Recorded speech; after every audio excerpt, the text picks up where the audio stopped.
샤를 4세는 왕위를 이을 후계자가 없이 죽었기 때문인데요. 그래서 새로운 왕을 찾아야만 했습니다.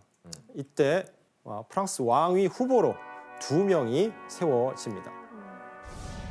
다름 아닌 잉글랜드의 왕 에드워드 3세와 프랑스의 백작인 필리프 6세라는 인물입니다. 그리고 프랑스 왕위를 두고 이 두 사람 사이에 중세 버전 왕좌의 게임이 벌어지게 됩니다. 프랑스 왕 하는데 왜 잉글랜드 왕이?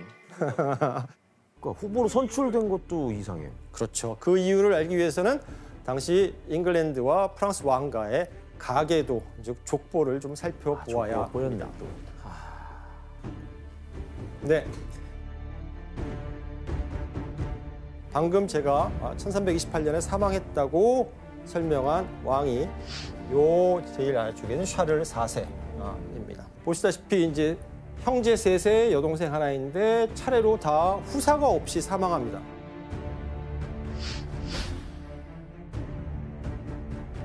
그러니까 왕위를 이을 아들이 있어야 되는데 아들이 없다 보니 그 다음 가까운 왕위 계승 후보를 찾게 돼요. 그런데 샤를 4세에게는 이사벨이라고 하는 여동생이 있었습니다. 그리고 그 여동생은 잉글랜드 왕실의 에드워드 2세와 혼인을 했습니다. 그리고 이 둘 사이에서 에드워드 3세가 태어나게 됩니다.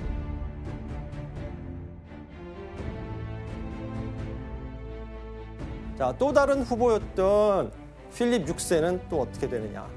샤를 4세의 아버지인 필립 4세에게는 동생이 하나 있었습니다. 남동생이. 이게 바로 발루아 백작인데 그 발루아 백작의 아들이 바로 필립입니다. 사촌 관계네 이쪽은. 그렇죠. 왕의 조카와 왕의 사촌. 과연 누가 왕위를 계승했을까? 촌수로 따지면 조카가 조금 더 뭐 유리하긴 하네요. 이쪽이요? 또 다들 그렇게 생각하시나요? 근데 잉글랜드 혈통이니까. 반대할 것 같아. 왕위에 오른 것은 에드워드 3세가 아닌 필립 6세였습니다.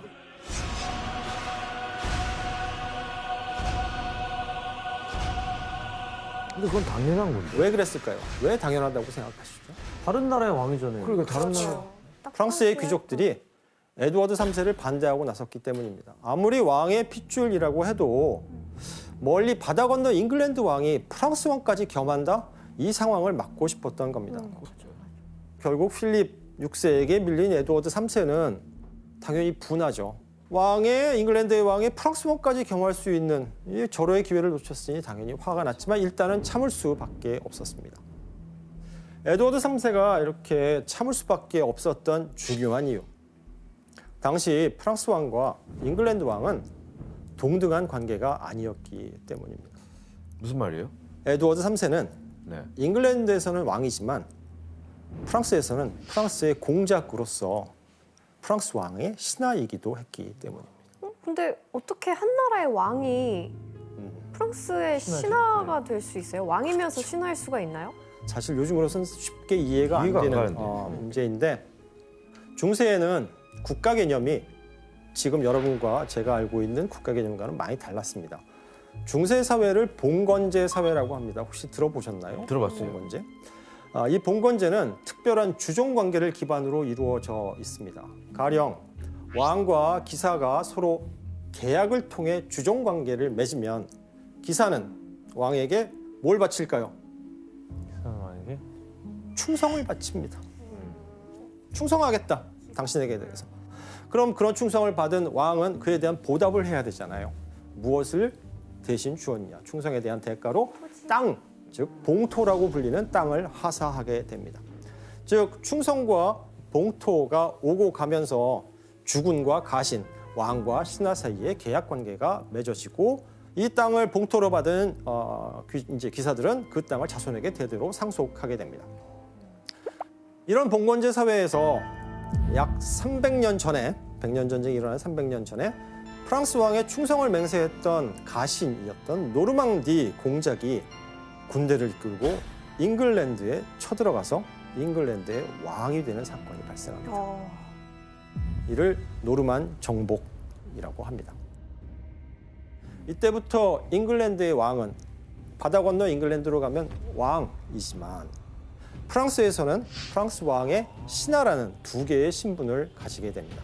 프랑스 내. 선생님, 네. 그러면은 잉글랜드 왕실은 그 노르망디의 내 후손. 후손들인 거예요? 그렇죠. 다? 예. 한동안 그 후손이 계속 이어지게 됩니다. 편하네. 그래서 프랑스 귀족들과의 이 잉글랜드 왕가는 프랑스 귀족들과의 혼인을 통해서 계속 땅을 넓혀 갔고 반대로 프랑스의 왕들은 그 영토를 몰수하는 과정을 한 300년 동안 반복을 하게 됩니다. 그래서 왕위 계승권 다툼이 일어날 즈음에 잉글랜드 왕은 프랑스에서 기엔이라고 불리는 지방만을 갖고 있는 상태에 있었습니다. 마지막으로 남아있던 것이 바로 이 기엔 알짜배기 땅이었던 것이죠. 자, 이렇게 프랑스의 왕위 계승권 다툼이 끝나고 나서 잉글랜드의 왕인 에드워드 3세는 이제 프랑스 파리에 가서 새로운 왕이 된 필립 6세에게 무릎을 꿇고 신하로서 충성하기로 서약합니다. 네, 굴욕적이었겠다. 그렇죠. 굴욕적이고 억울하고 분하지만 기엔이라고 하는 땅을 계속 유지하기 위해서는 봉토로서 유지하기 위해서는 참을 수밖에 다른 방도가 없었던 것입니다. 자, 이렇게 한 국가의 왕이지만 결코 대등한 관계일 수 없었던 에드워드 3세와 필리프 6세의 관계는 이후에 어떻게 전개되었을까요? 싸우겠죠. 전쟁. 그렇죠. 그 필립 6세가 왕위에 오른 직후부터 이 두 사람은 사사건건 부딪히면서 가장 먼저 두 왕의 신경전이 벌어진 것이 프랑스 북부에 있는 플랑드르라고 하는 곳 장소였습니다. 이 플랑드르는 유럽 최대의 모직물 생산지입니다. 그러니까 모직물을 많이 생산하다 보니까 당연히 돈을 많이 벌었을 것이고 그래서 프랑스의 입장에서는 프랑스가 아끼는 경제적 요충지 중에 하나였습니다. 그런데 이 플랑드르는 동시에 잉글랜드에게도 굉장히 중요한 도시였습니다. 왜냐하면 플랑드르에서 시작되는 모직물의 주 원료인 이 양모는 주로 잉글랜드로부터 수입되었기 때문입니다. 사실 플랑드르는 프랑스 왕가와는 그리 사이가 좋지 않았습니다. 예전부터 프랑스 왕가가 플랑드르에서 나오는 이익을 탐내고 빼앗으려 했기 때문입니다. 그래서 플랑드르는 자주 프랑스 왕실에 대해 반란을 일으켜 왔는데 필립 6세가 왕위에 오른 직후에도 또다시 봉기가 일어납니다.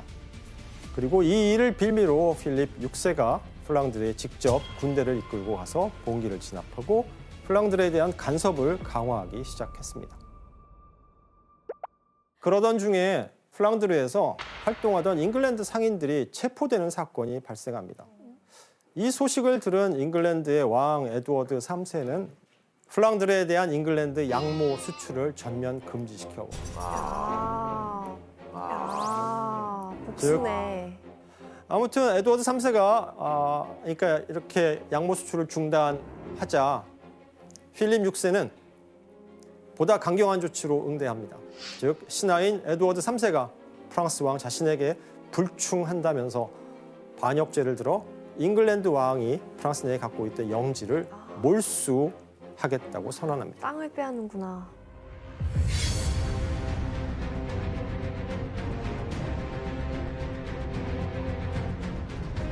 자, 기엔은 잉글랜드 왕이 프랑스 공작으로서 대대로 물려받은 땅이었는데 바로 이 기엔의 중심지가 보르도이고요. 와인이죠.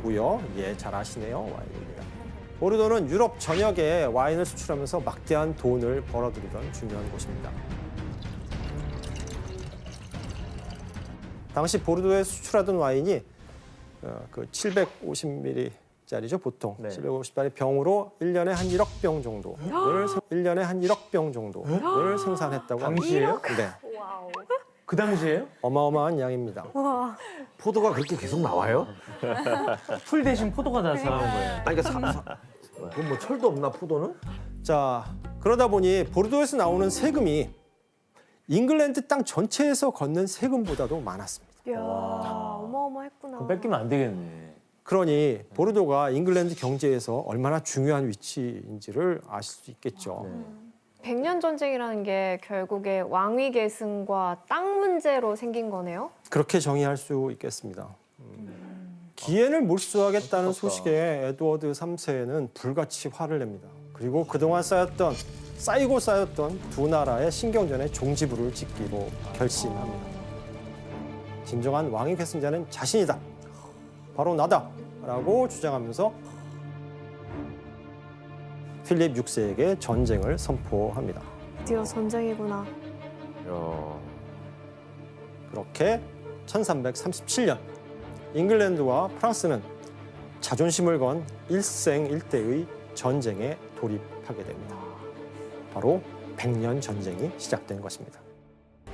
어쩔 수 없는 상황이 됐지만 사실 프랑스 왕이 믿고 있는 구석이 하나 있긴 했어요. 그것이 바로 유럽에서 강하기로 소문난 제노바의 용병을 약 3,000명이나 고용해서 동원했기 때문입니다. 자, 이 제노바 용병들이 썼던 무기가 있는데 바로 석궁이라고 하는 무기입니다. 우리는 게임에서 잘 알지. 잘 알죠. 제노바인 용병대들이 쓰던 석궁입니다. 활을 장전하는 모습입니다. 근데 워낙 이게 타이트하게 강하게 묶여있기 때문에 손으로 잡아당기지를 못하고 돌려서 잡아당기고 화살을 장전하고 그리고 발사하는, 그리고 잉글랜드 병사들이 쓰던 궁수들이 쓰는 장궁입니다. 잉글랜드 군에는 이런 장궁을 쓰는 궁수가 무려 7,000명이나 있었다고 하는데 언덕 위에 있던 잉글랜드 궁수들은 하늘을 어둡게 뒤덮을 정도로 많은 화살을 쏘아댑니다.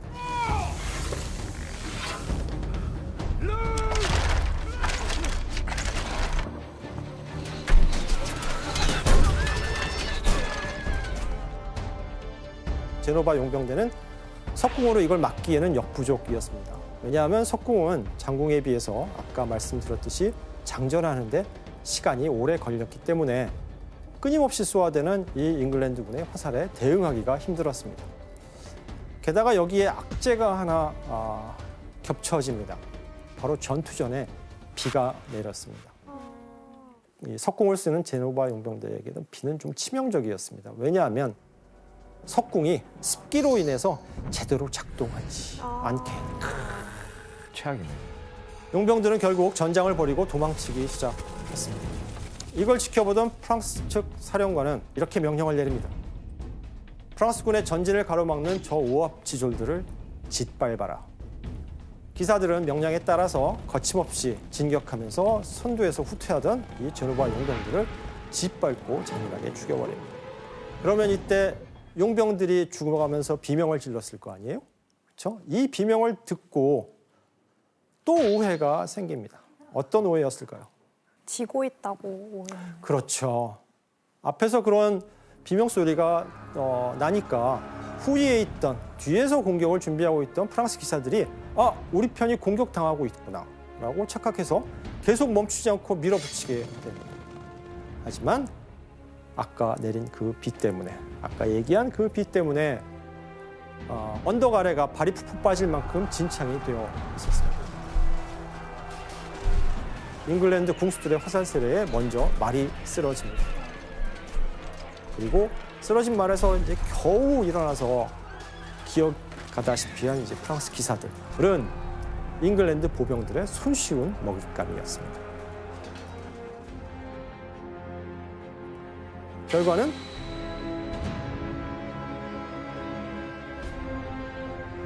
잉글랜드의 압승. 누가 봐도 프랑스는 처참한 패배를 겪게 됩니다.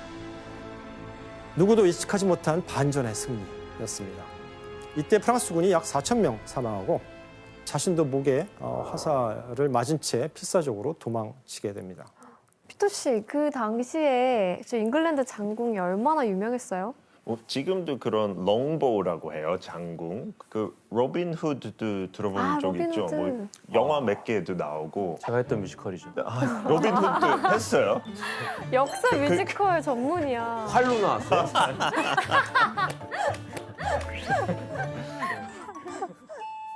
근데 그 로빈 후드는 진짜 전설 속의 명궁이고 주로 쓴 그 무기도 장궁이었어요. 하고 그때 당시 잉글랜드의 왕도 뭐 매주 일요일마다 남자들 활쏘기 연습해야 된다는 법까지 지었어요. 그래서 영국 사람들 그냥 매주마다 자연스럽게 실력을 키웠죠. 네. 네, 맞습니다. 크레스 전투 이후 잉글랜드군의 사기는 크게 오를 수밖에 없었습니다.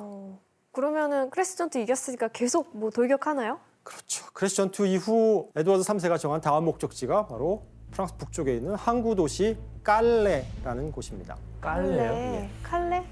자, 깔레는 위치상으로 프랑스와 잉글랜드를 잇는 최단 거리에 있는 항구입니다. 그래서 앞으로 프랑스를 침공할 교두보로 삼으려고 했던 것입니다. 당연히 깔레 시민들은 정말 완강하게 잉글랜드의 공격에 저항했지만 승기를 잡은 잉글랜드군은 결국 깔레를 점령하게 됩니다. 와. 그리고 에드워드 3세는 약탈을 통한 수많은 전리품과 함께 잉글랜드로 승전 귀환하게 됩니다. 그런데 두 나라는 이때부터 약 7년간 전쟁을 멈추게 됩니다.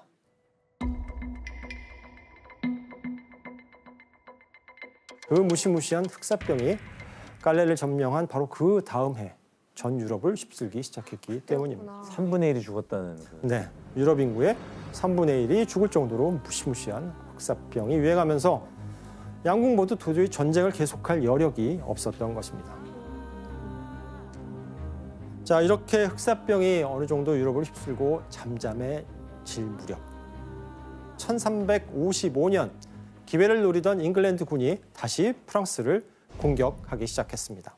이번에는 에드워드 3세가 아니라 에드워드 3세의 장남인 흑태자라고 불리던 그의 아들이 군대를 지휘하게 됩니다.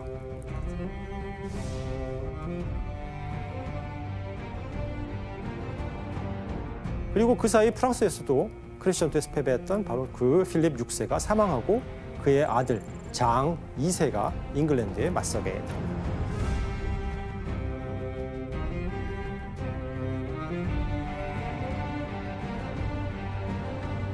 그 피터 씨가 그러면 혹시 알고 있는 흑태자 뭐 이 그림들 보다시피 되게 강한 이미지잖아요. Black Prince라고 부르죠, 영어로. 흑태자. 흑태자는 물론 이름은 아니죠, 별명인데 그런 설들이 있어요. 그 검은색 갑옷 입기 때문에 전쟁터에 갔을 때 하고 또 전쟁터에서 악마처럼 되게 잔인하게 상대방을 죽이고 그런 설도 있어요. 그래서 되게 무시무시한 인물이었죠. 프랑스에는 어때요? 프랑스 이제 장 2세는 별명이 The Good, Le Bon, 이 좋은 사람으로 이제 별명이 있었는데요. 그만큼 기사도 정신이 정말 강했다고 하더라고요. 약간 이미지가 반대되네요. 뭐 악마와 좋은 사람. 네, 맞습니다. 선제 공격을 시작한 것은 잉글랜드의 흑태자였습니다. 보르도를 시작으로 프랑스 남부 지역에서 무려 1000km 정도를 행군하면서 수많은 마을을 약탈해 나갔습니다. 보시는 바와 같이 지금 왼쪽에 보르도가 있죠. 예, 보르도로부터 출발해서 빨간색 화살표로 표시된 이 길이 흑태자의 약탈 행로입니다. 거의 프랑스 남부를 서쪽에서부터 동쪽으로 왕복하게 됩니다. 흑태자의 이러한 잔혹한 도발에 프랑스의 왕 장 2세도 가만히 있지는 않습니다. 대규모 군대를 소집해서 흑태자가 이끄는 잉글랜드 군을 쫓게 됩니다. 그리고 두 군대는 1356년 9월 다시 피할 수 없는 전투를 벌이게 되었습니다.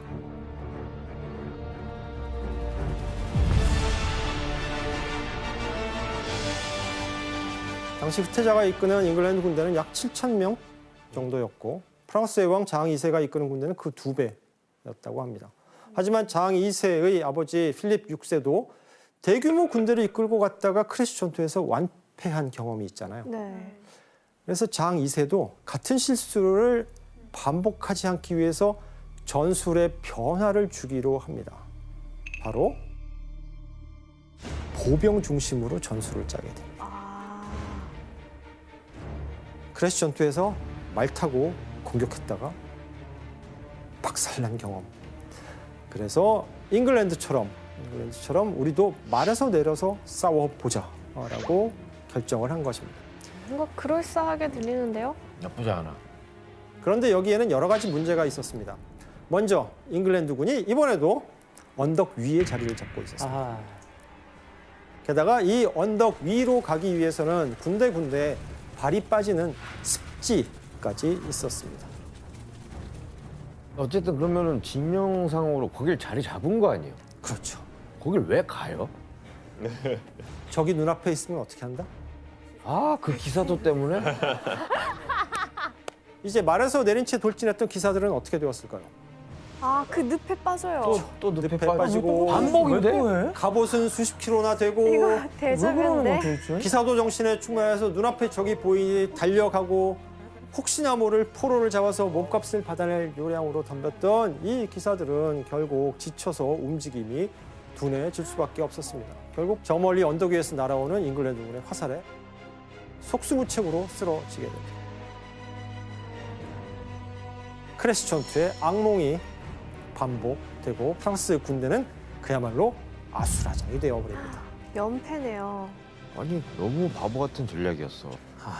자, 이때 프랑스의 국왕 장 2세, 이제 궁지에 몰린 장 2세는 최후의 결단을 내리게 됩니다. 어떤 선택을 했는지 그림을 보겠습니다. 전략을 잘못 짠 거야. 뭐야? 자, 왼쪽이 장 2세입니다. 무엇을 건네고 있나요? 장갑을 장갑을 건네고 있습니다. 그건 무슨 뜻이지? 자, 중세 시대엔 전쟁터에서 장갑을 건넨다는 거는 자진해서 포로가 되겠다는 의미예요. 영국군의 포로가 되겠다고요? 너무 섣부른 판단 아닌가?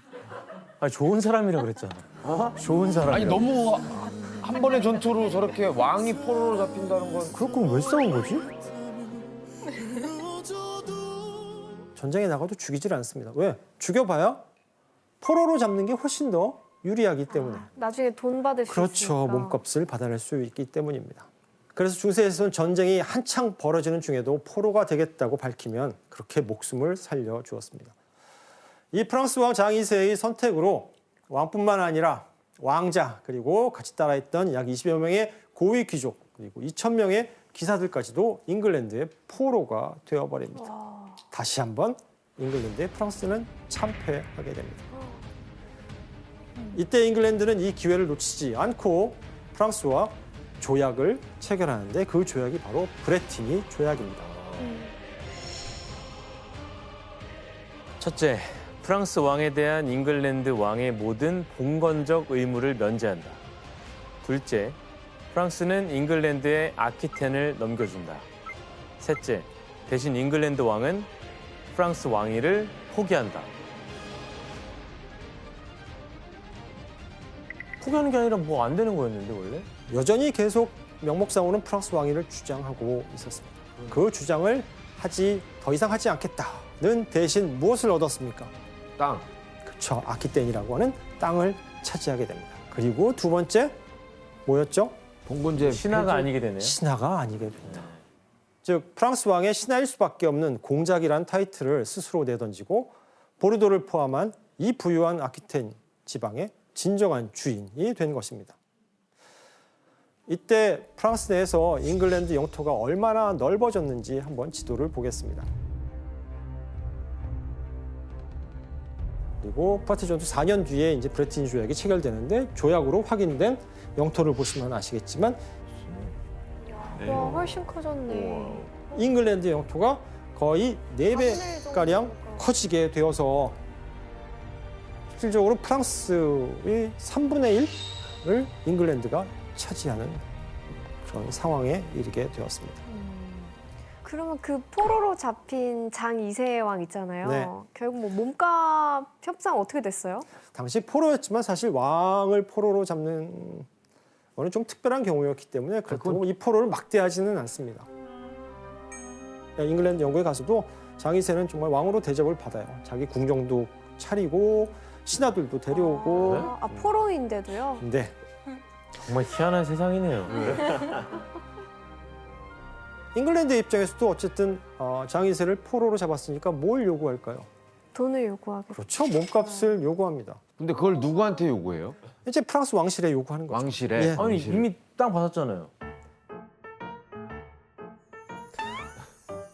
그거 땅만 받고 하면 너무 땅 재미없잖아. 받고 더? 그렇죠. 왕이면 왜냐 땅을 받은 거는 땅을 받은 거고 일단 포로에 대한 몸값은 받아야 되니까. 어마어마할 거 아니에요. 한 나라의 그렇죠. 왕인데. 장 2세의 몸값은 당시 화폐로 300만 크라운, 황금으로 치면 약 12톤에 해당하는 금액입니다.